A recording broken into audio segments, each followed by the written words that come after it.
Hi guys, it's me Ty here, and today I'm going to talk about what we did with our Toro 5210 mower.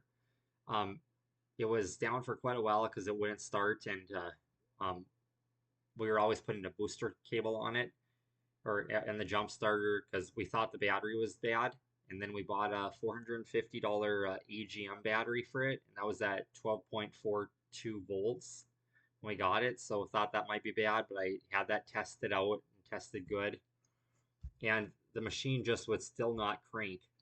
So we called up Toro, and their service techs walked us through it, and they're like, "Okay, if we had our tech there on a service call, um, they're like, we would replace the starter from what you're telling us because I ran my booster cables all the way from the battery directly onto the starter power and onto the ear on the starter actually, and then ran a little alligator clip from the positive end of the battery cable to the little exciter wire, and it still did nothing. So I took it to the place that rebuilt the starter, and they put on the bench test, and they showed me that it spun over.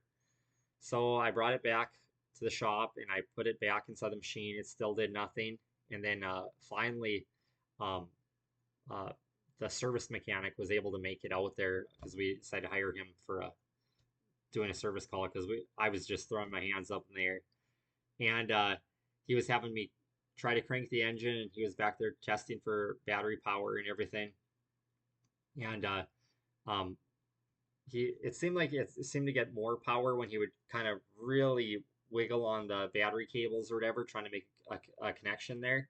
And then finally he went ahead and he had me go find a hacksaw, and he hacksawed between where your um, the actual battery cable where the bolt goes through it or whatever, just trying to get any of the crud and stuff out of there. And then he was able to squeeze it tight enough, just enough that the engine would start to crank.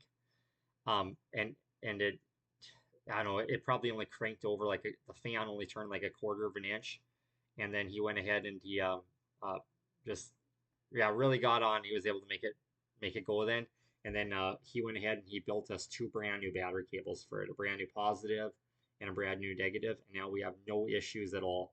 And he told me don't feel bad. He's like, it's kind of a thing about experience. He said that once those battery cables, it doesn't necessarily have to have the cancer that goes up through the battery cables, because I've experienced that many times where that white cancer will, it looks like there's nothing going on there, but it travels, a good 4 inches into your battery cable up the wire, and you just got to throw your battery cable away and buy a new one.